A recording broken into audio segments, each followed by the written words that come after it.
Okay, so I just watched The Holdovers, and it's good. It's very good. High praises, I think, and it's totally deserving of a Best Picture nom. And I got to watch it on film at Quentin Tarantino's theater in Beverly Hills, and it was a great time. And honestly, the cast: Paul Giamatti, Davine Joy, Randolph, Dominic Sessa. I think I'm saying that right. Like they're all very good. The vibe, the music choices, the aesthetic. It's like very on point, and like there's a clear direction. The chemistry between the characters. It's good.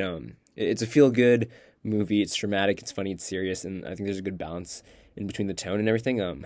And so very good movie. And I just think one little thing, which is not like a critique or anything, but it's really interesting to me, I guess. I don't think Davine Joy Randolph's performance is like deserving of like sweeping all the critics. Like don't get me wrong, I think it's a great performance and it's very good, but I can think of I don't know maybe for like 20 to 30 actresses that could like be put in that same like role and put in like the same or if not better like performances. And also I think it's just because like the best supporting actress category this year is really weak. And it just feels really weird because like Randolph's performance, yeah, it's like good, but like I think that Giamatti and Seisa's are better, and so it's interesting to me how she's getting just so much clout and buzz.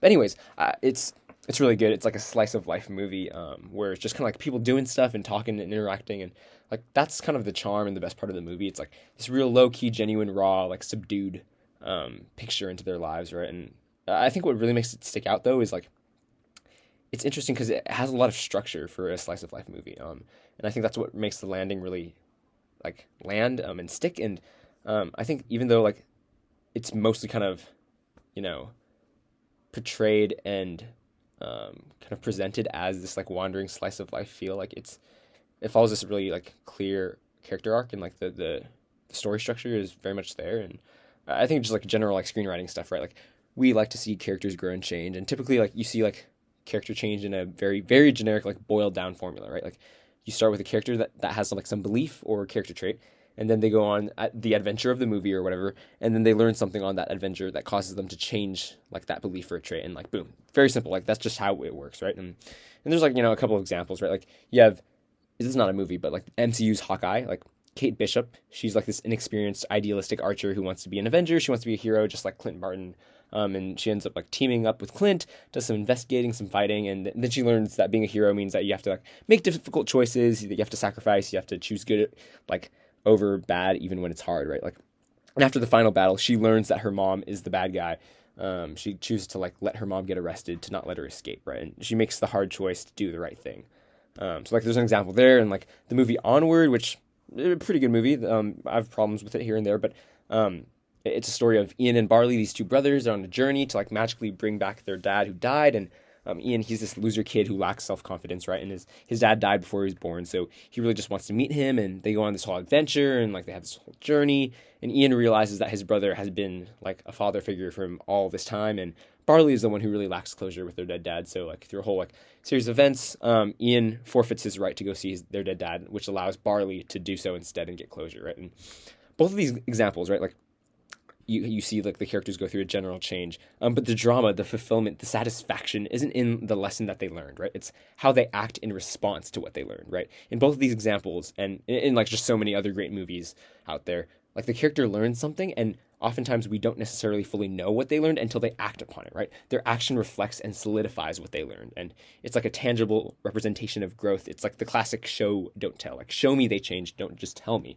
And like so with Kate, we are shown that she changes, and we are shown that she learns what it means to be a hero by the way that she lets her mom get arrested, right? And like Ian, we are shown that he has gotten closure on his dad and has found a real father figure in Barley by the way that he allows Barley to see the dad instead of take that opportunity himself, right? And I think in a lot of slice of life movies, like they meander a bit too much and are like too vague and get maybe like too cute with their final point. And they try to be like all mysterious and stuff. And but the Holdovers, it's like clear in its setup and its payoff, and it's like very clear and it's very direct, and I think it's very effective as well. Like in the beginning, and this goes more into the plot and some spoilers, but we learn a few things. Paul Hunnam, like the main guy, he hates the spoiled kids at Barton. He doesn't like to lie, and his life at Barton is like the only thing that he's ever known. Like we know that from pretty early on, right? This is like established clearly and simply, and like for 75 minutes of the movie, they go do their like banter, their adventure, whatever, and in the end, all of that has changed. all the things that we learned about him in the beginning that changed. Like, and it all culminates in a single scene, in a single action, in a single choice. And so these are like deep spoilers here, but basically Paul takes Angus Tully on a trip to Boston and takes Angus to his father at an insane asylum. And at the end, we learned that this visit was like unauthorized and causes like a lot of troubles for Angus's parents and like the family, and caused his father to have some like crazy violent outbreaks. And Angus's mom is like really upset, and she wants to know like what actually happened over this winter break, and she's threatening to withdraw Angus from Barton, right? And like as the teacher supervisor over the break, like they ask Paul, right? Like Paul's the one in charge, like, Paul, what happened? And Paul has this decision to make, and he decides to lie. He decides to defend this Angus kid, and he loses his job in the process, right? And like that's what makes this such a great movie, right? Like we have all this great slice of life stuff, all these fun moments and memories and little tidbits, this cool banter, these heartwarming stories, like these real moments of grief. And they boil it down to one dramatic scene that epitomizes the way that these 2 weeks have affected Paul, right? And that's where you can see that this isn't just like a meandering, slow-paced slice of life movie. It was super intentional in its direction leading up to this, and like this culmination really, I feel like, tied together all those like small moments like really well, and yeah, it made it a really good movie. And so I really enjoyed the way that they kind of had that like wandering, free-flowing vibe while still being a very structured movie that has a point and has a clear like path of growth. So great movie. You should watch it. Hopefully it wins some Oscars.